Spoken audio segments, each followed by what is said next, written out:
A very good evening to you.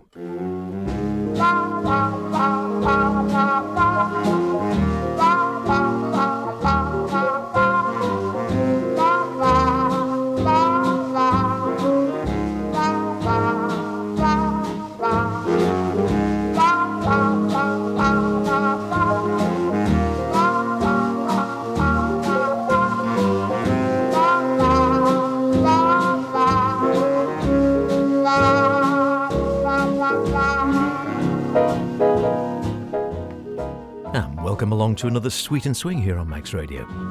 My name's Howard Kane. Friday evening, a pleasure to have your company as ever. This evening,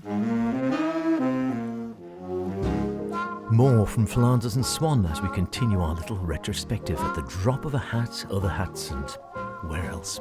Where we go, who knows? A new little series of jazzing the classics, yeah, the classics, with some of your favourite artists. Bit of Gershwin, maybe a bit of Duke. But to get us going, you keep coming back like a song.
Geraldo and his orchestra, you keep coming back like a song. And who was delivering in that song? Any guesses? It was Dick James. Now, for a bonus point, if you're doing well this evening, well done if you got that one right to start off, but for a bonus point, what's the connection between Dick James and Elton John, or the Beatles? Do you know? Well, he was a publisher. There's always a story behind these songs, aren't they? Difficult to sort of believe when you listen to that lovely, plummy, rich tones, Geraldo and the orchestra at their finest, those lovely tones over the top, so reminiscent of dance hall days, and you can imagine back in the 40s, 50s, rooms full of people going round in their finery. Yes, it all seems from a different era. However, his own era went on for quite some time. He didn't live to a ripe old age, but he did have quite a career after he'd finished singing. So he was actually born, he wasn't Dick James at all. Very few of them were going under their real names. He was actually Reginald Leon Isaac Vapnik. Now, you can maybe see why he went to Dick James. I don't know whether Reginald Vapnik would have been a fantastic name for a singer. I don't know where Dick James came from, but it certainly trips off the tongue nicely in any case, wasn't it? Born in the 1920s in the East End, his dad was a kosher butcher, and he started singing with North London dance bands in his early teens, a regular at the Cricklewood Palais by the age of 17, and went on to join Henry Hall. Not bad, eh? Made his first radio broadcast in 1940, but then, of course, joined up in 1942.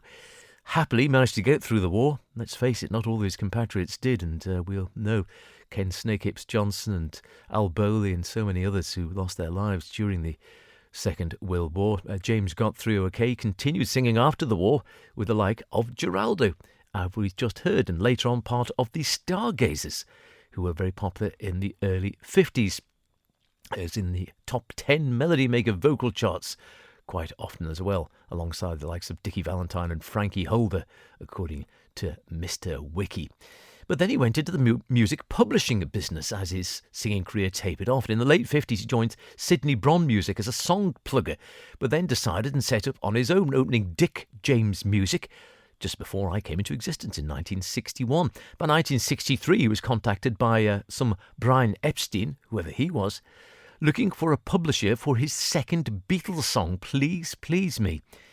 James then called Philip Jones, producer of the TV show Thank Your Lucky Stars, played the record down the phone to him, and secured the Beatles' first nationwide television appearance.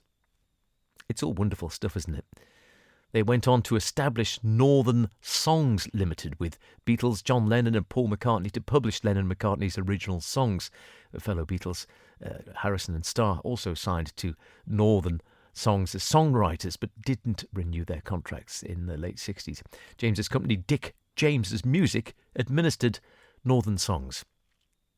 Of course, it didn't last, did it? And of course, it all went a bit pear-shaped, shall we say. Started out very amicably between the Beatles and James, but disintegrated by the end of the 60s, the Beatles considering James had betrayed and taken advantage of them when he sold Northern Songs in 1969 without even offering the band an opportunity to buy control of the publishing company and therefore their own rights, presumably. As you can imagine, Dick James made himself quite a wealthy man from the sale of Northern Songs, and the Beatles never again had the rights to their own work. You can make up your mind whether he's villain, profiteer, businessman, or whatever you like. You just wouldn't sort of listen to that, and who would know all that skullduggery was attached to the voice and later life, if indeed skullduggery it was. Some people may just say it was business. He took an opportunity, grabbed it by both hands, made himself a wealthy man. That's the way profiteering and business works in the West. I don't know. I've never been a businessman per se, so I can't really say, I must admit. But he went on. In the 60s, he handled Billy J. Kramer, Jerry and the Pacemakers, and also he was involved, along with Brian Epstein, in offering Bobby Willis a singing contract which she turned down on his future wife, Cilla Black's insistence. He later on, by the way, signed Elton John, or Reggie Dwight, and his lyricist Bernie Taupin as Untried Unknowns in 1967. After his son Stephen, who'd been working with his father since 1963, found Elton using their recording studios late at night without permission. There is so much attached to some of these people. Their stories never cease to amaze me. Right, on with the music. Let's have a waltz.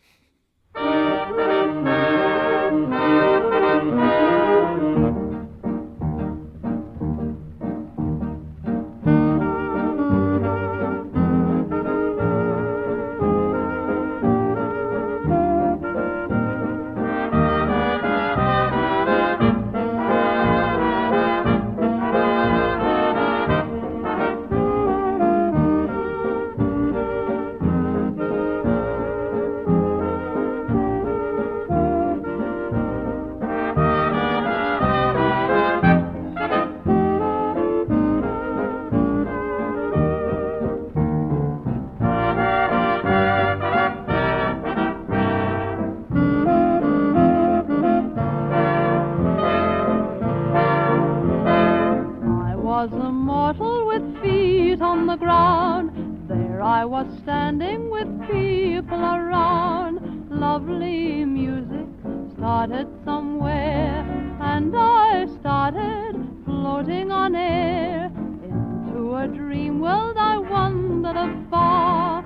I saw you smile and I reached for a star. Could it happen? Would it happen? I only know here we are. Waltzing, waltzing high in the clouds, drifting, dreaming far from the crowds.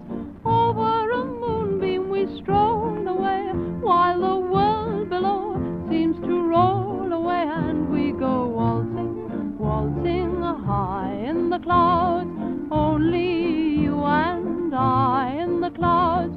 No one will hear when you call me your dear one, while waltzing high in the clouds.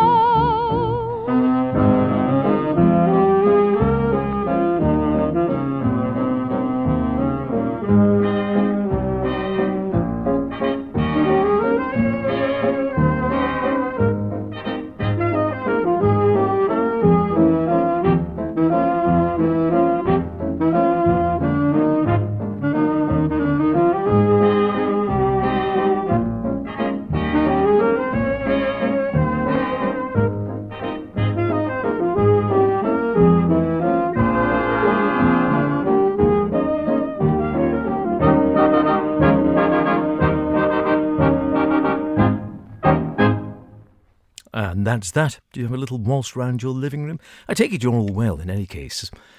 Looking forward to the TT, or not, as the case may be. It's one of those things on the Isle of Man which on the one hand is so closely associated with the Isle of Man, it defines the island in so many ways, doesn't it?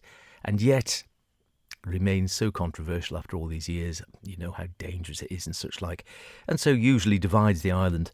I don't know whether it's down the middle these days, but one way or another it divides the island, doesn't it? People either love it, can't get enough of it and look forward to it all year, or can't stand the whole thing, the noise and the racing and the danger and the deaths and the influx of people and all the rest of it, and so they escape. They either hide in their garden or their garden shed, or they leave the island altogether and come back when it's all over. I don't know where you are on that spectrum, but whatever happens, I hope you have a good TT, whether you're in Spain or whether you're in Sulby, whatever the case may be. Harry Leader and his orchestra, they're waltzing in the clouds, Julie Dawn taking the vocals. This man doesn't need too much introduction. If I tell you it is Saturn Doll, and it's the Duke.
great way to finish off.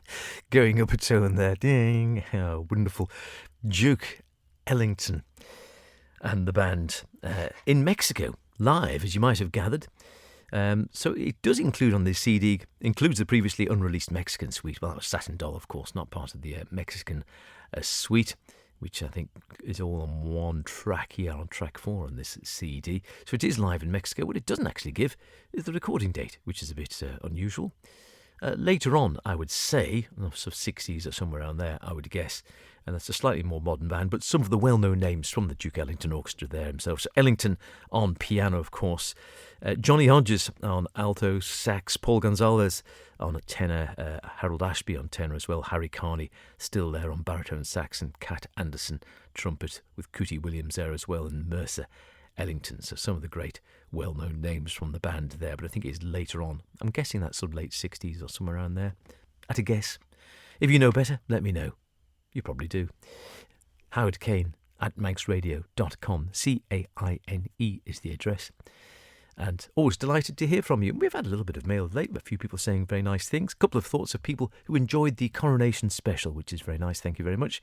They said they enjoyed the little coronation special we did for the coronation of King Charles III a week or two back, where we just strung some pieces together with a royal coronation type theme and just made a little sort of story, musical story out of it. Great fun. I really rather enjoyed that, I must admit. Very nice indeed. Duke Ellington, I'd love to have seen him live, wouldn't you? Never did get the chance. I think the old maestro did, but I never did, unfortunately. He was born the same year as my grandmother, 1899, to James Edward Ellington and Daisy Ellington. Both his parents played the piano. No wonder he became a pianist. Daisy, his mum, liked parlour songs, so she was harking back to the sort of Victorian era. James his dad preferred playing operatic arias. And they all lived with Daisy's parents in Ida Place in DC's West End, that's Washington, DC. And were very proud of their race when you think there's a lot of racial division going on there, of course, at that time. It's not a million miles removed now, is it, when we think about it? But we like to think better than it was, which I think it is. Although there's still a long way to go. Anyway, they had a lot of racial pride and support in their home, and worked to protect their children from the era's Jim Crow laws, which were pretty shocking. Ellington started out, so not surprisingly, perhaps having pianists as parents, they sent him piano lessons with the wonderfully named piano teacher, Marietta Clinkscales. You couldn't make that up. Marietta Clinkscales, what a wonderful name for a piano teacher. And his mum, Daisy, surrounded her son with lots of dignified women. She wanted to teach him elegance, and he was known as being elegant and suave and lots of charisma throughout his entire life. Bit of a womanizer as well, I think, but a very smooth one. And his childhood friends noticed that his a very casual, sort of louche, offhand manner, very dapper dress, and they thought that gave him the bearing of a young nobleman, so they started calling him Duke instead of Edward. And it stuck. Duke himself, Duke Ellington, said his friend Edgar McEntee, he reckoned, he credited with giving him his nickname. He said, I think that Edward felt in order for me to be eligible for his constant companionship, I should have a title. So he started calling me Duke. Wonderful stuff. Couldn't make it up, could you? 'Tis Sweet and Swing H with you through to the top of the hour. Still to come, we're digging back into a little retrospective, looking into some of the work of Flanders and Swann. Can't go wrong with that, can you? And a new little mini-series, jazzing the classics, vintage style. So the likes of the music of Grieg or Chopin or Tchaikovsky or Rachmaninoff, performed by the likes of Tommy Dorsey, Frank Sinatra, Glenn Miller or Bing Crosby. What's not to like, is what I say.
something wrong with the weather. Now we're no longer together. It's always raining now, sweetheart. Ever since you went away, sunny skies are always gray. I can't believe it's true that we would ever part. There's something wrong when I'm walking. The friends we knew now are talking. It's plain for all the world to see. I know I've made a foolish blunder, and without you, can you wonder? It's always raining now, sweetheart.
Absolutely terrific stuff. I love that one, I must admit. George Gershwin tune, and George Gershwin playing the piano, his own piece there, I must admit, Preludes for Piano number 2, and Gershwin at the piano in London, June 1928. Not quite 100 years ago, but worryingly close to it. Don't like to think about that, doesn't it? So 1928 sounds a long way ago, but not 100 years. And yet, what's that, 3 years, something like that? No, don't think about it. Over 90 years anyway, closer than you'd like to think. Terrifying. And before that, something we all reckon is probably true, I think, isn't it? It's all gone wrong with the weather. There's something wrong with the weather, says Lou Stone. Sam Brown taking the vocals. And Sam Brown, of course, also, he had a really checkered career. And you might well have heard us if you're a regular to the show, and that he did again have a link with the Isle of Man, that he went from rags to riches. He was one of those men who sort of easy come, easy go, made an awful lot and lost an awful lot. And towards the end of his career, he knew that his type of singing was going out of fashion, even though he could still sing. And so he sort of went and tried various other things, so including running a club in Soho. And then from there, somehow or other, don't ask me how you go from running a club in Soho to coming to the Isle of Man to run a sweet shop, which he did, I believe, on Walpole Avenue. And that didn't really work either, because he then took a job in a betting office, which was the beginning of the end somewhat, because he then got into serious trouble betting-wise and ended up in prison, serving a term for alleged embezzlement. Not a happy ending. Well, he did get out of prison again, but he didn't have a happy ending. He died on his own in relative poverty. Very sad. Should have stayed with the sweet shop, Sam. Or singing. I'm sure he could have done something over here at the Isle of Man. Could have gone in the guild. Lord knows. Sweet and Swing, lovely to have your company. As always, of course, Flanders and Swann coming up in just a moment. But before that, I think what we really need is some hot coffee.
I'd much prefer just tea for two.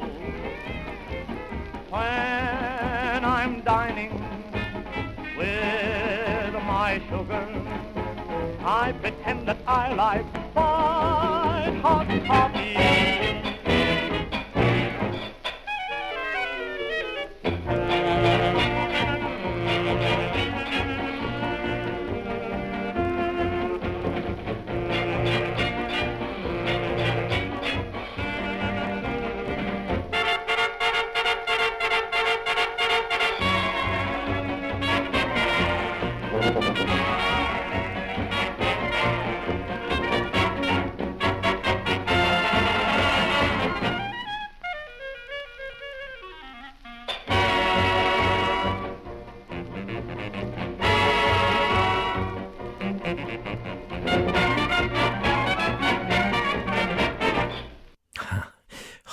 Coffee, great number that one. Billy Scott Coomber on vocals, Jack Payne and the Boys in 1932.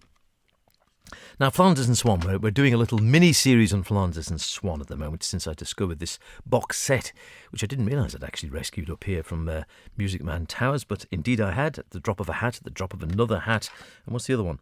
Oh, the bestiary of Flanders and Swann, all their animal numbers. We're looking at the drop of a hat in this particular case, and I thought it'd feature some of the slightly lesser well-known ones, and maybe throw in a few of the more popular ones as well. You know, the Canoe Song and Mud, Mud, Glorious Mud, those sort of things. But this is one I don't remember the old maestro, my brother and myself used to do some Flanders and Swann numbers when we did cabaret, and I can't remember if we did this one or not. It's all about a drink which is a bit out of fashion, I think, at the moment, namely Madeira. That decanter and this hat gave us the idea for this little Edwardian song.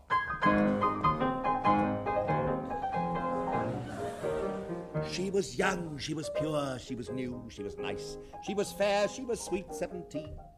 He was old, he was violent, no stranger to vice. He was base, he was bad, he was mean. He had slyly inveigled her up to his flat to view his collection of stamps. And he said as he hastened to put out the cat, the wine, his cigar, and the lamps, "Have some Madeira, Madeira, you really have nothing to fear. I'm not trying to tempt you, that wouldn't be right. You shouldn't drink spirits at this time of night. Have some Madeira, Madeira, it's a very much nicer than beer. I don't care for sherry, one cannot drink stout, and port is a wine I can well do without. It's simply a case of shackle and arse on gout. Have some Madeira, Madeira." Unaware of the wiles of the snake in the grass, of the fate of the maiden who topes, she lowered her standards by raising her glass, her courage, her eyes, and his hopes. She sipped it, she drank it, she drained it, she did. He quietly refilled it again, and he said as he secretly carved one more notch on the butt of his gold-handled cane, "Have some Madeira, Madeira. I've got a small cask of it here. And once it's been opened, you know it won't keep. Do finish it up. It will help you to sleep. Have some Madeira, Madeira. It's really an excellent year. Now, if it were gin, you'd be wrong to say yes. The evil gin does would be hard to assess.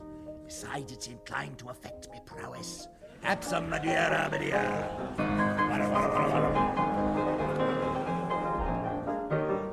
There flashed through her mind what her mother had said with her antepenultimate breath. "Oh, my child, should you look on the wine when 'tis red, be prepared for a fate worse than death." She let go her glass with a shrill little cry. Crash, tinkle, it fell to the floor. When he asked what in heaven, she made no reply. Up her mind and a dash for the door.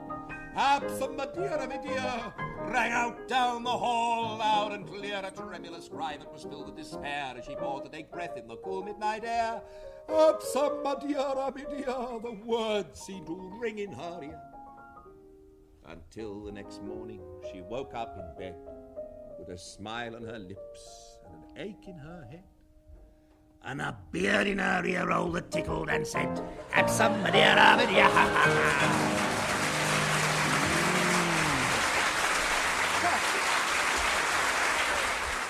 Ah, yes. Those were the days, an exercise in seduction with Madeira. Oh, dear me. What a thought. Flanders and Swann, of course, with that number. Have some Madeira, Madeira. Michael Flanders, born in 1922 in London, and came from I suppose you'd call it a background of theatrical history, I suppose. His mother was a violinist, his father was an actor, a cinema manager, and also an estate agent. The whole family very theatrical minded, and as soon as he'd gone through university or whatever, he went to Westminster School, met Donald Swann in 1940, that is, 40, they put on a review, which was attended apparently by Tony Benn, would you believe? Both of them, Flanders and Swann, were at Christ Church, Oxford. Bright souls, as you can imagine, but apparently their paths rarely crossed. Michael Flanders decided to be an actor. He was a big lad too. He was 6'3.5", so big in those days. We've all got rather somewhat taller over the last 50, 60 years. So 6'3.5" in those days would have been very big.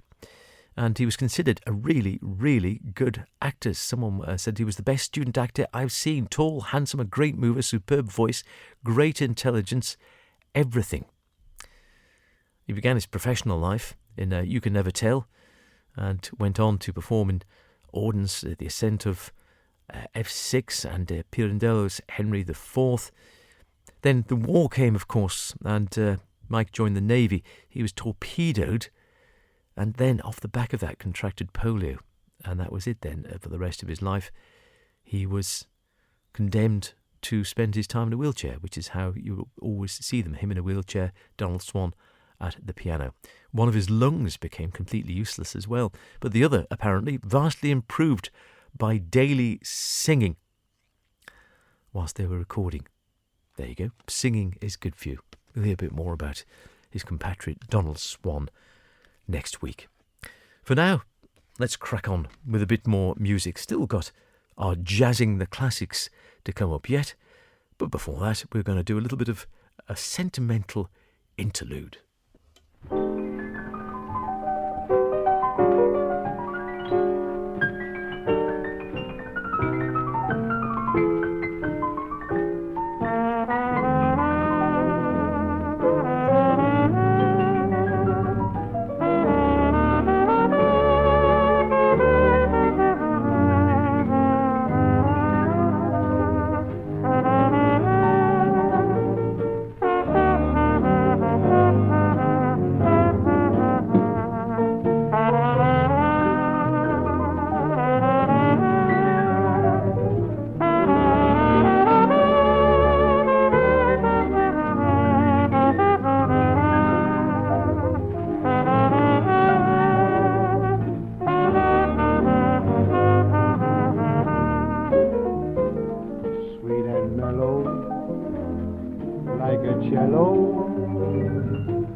Like a cello,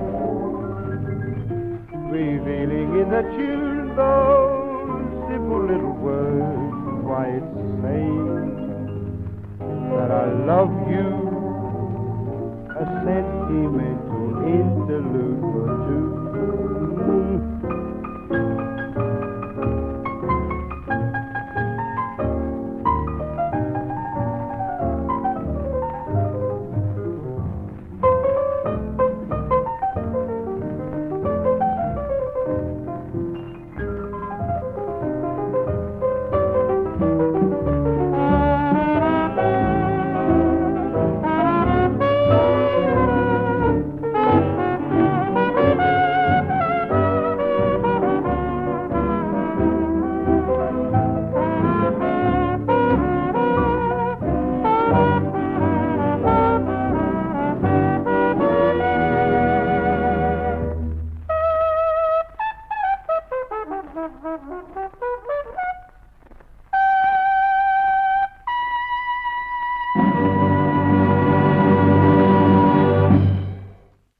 Bit of a sentimental interlude, no less, with, of course, unmistakable, really, that voice, isn't it? Nat Ganella, who went on, again, no stranger to the Alaman He either, where played here several times, particularly over in Laxey during the Jazz Festival back in the day. Sadly, no Isle of Man Jazz Festival. Well, I tell a lie, Mr. Jerry Carter has been working very hard to bring a jazz festival of sorts back to the Isle of Man, and I think he's been making good progress, but down south this time, round Port Erin, rather than in Douglas or in Laxey where it used to be. But all power to his elbow. Let's hope that continues and grows apace over the years to come, because he's been a lifelong jazz lover, Jerry, and yeah, always a great supporter of the music and the programmes here on Manx Radio, and brings great artists over to the Isle of Man as well, particularly Alan Barnes, of course, and his friends, wonderful players. And fine player he is as well, gets out with his saxophone very nicely indeed with his band. But yeah, that would be the old jazz festival, and the Manx Jazz Club was going back in the day, playing in Laxey. I think there's pictures online of him outside the Mines Tavern, I think, playing somewhere on a little bandstand there. Bit before that, though, in that one, that's with his New Georgians, probably late 30s, early 40s, somewhere around there. No date on that recording. Sentimental Interlude. Now, I did promise you a new little mini-series, because I found this disc when I was rummaging through, looking for something, always looking for something a bit different, someone we haven't had on for a while, requests, whatever the case may be. Don't forget, requests, always taken on this show. If there's anything you'd like to hear, haven't heard for a long time, an artist you'd like to hear more of, drop us a line, Howard Kane, CAINE, @manxradio.com, and we'll try and do what we can. Can't always guarantee it, but if we can find it and play it or something similar, we certainly will give you a mention. And if you've got any thoughts, we would love to hear them. And if you're not online, of course, you can put pen to paper or pen to card or whatever the case may be, postcard, or lovely little cards with lovely pictures on that John on the Isle of Man, our friend of the show, quite often sends to me. Whatever you fancy, I don't mind. Old fag packets, as long as it gets through the post all right. I don't suppose anyone smokes now, do they? Sweet and Swing, and it's Howard, of course. Sweet and Swing, Manx Radio, Broadcasting House, and that's Douglas Head, Douglas in the Isle of Man, and that postcode is IM15BW, Bravo Whiskey, if you feel that way inclined. And we never say no to a whiskey on this show, unless we're driving home, of course. I did find this one, Jazzing Up the Classics, released on Living Era a way back. The music of Grieg, Chopin, Tchaikovsky, Rachmaninoff, Rimsky-Korsakov and more performed the likes of Tommy Dorsey, Frank Sinatra, Glenn Miller, Jimmy Dorsey, Bing Crosby and more. Sounds all right, doesn't it? That's what I thought as well. Well, let's try it out and see how it sounds then. What about The Blue Danube by Jimmy Dorsey and his orchestra?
See the sunrise shining up in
bet you've not heard the Blue Danube done like that before. Amazing stuff.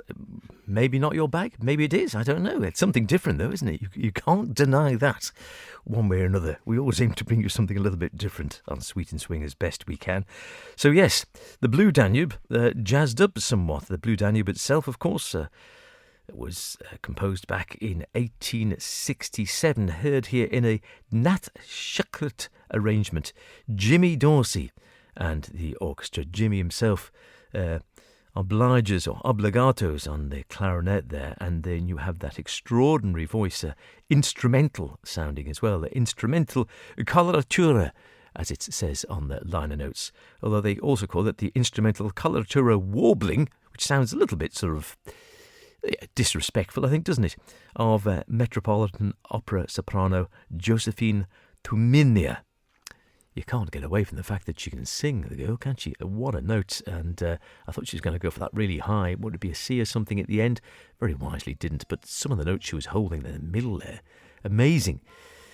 Albeit with that, like you say, there is obviously a vibrato to the voice, I guess. But still, good fun. Enjoyed that. We'll have more of those over the weeks to come. We've got Song of India. We've got Anita's Dance by John Kirby. Liebestraum with Tommy Dorsey. Oh, all sorts. The Anvil Chorus with Glenn Miller. Got to look forward to that. You can look forward to next week, because we'll be back at the same time, same place. Look after yourselves. I'll see you then. Cheerio.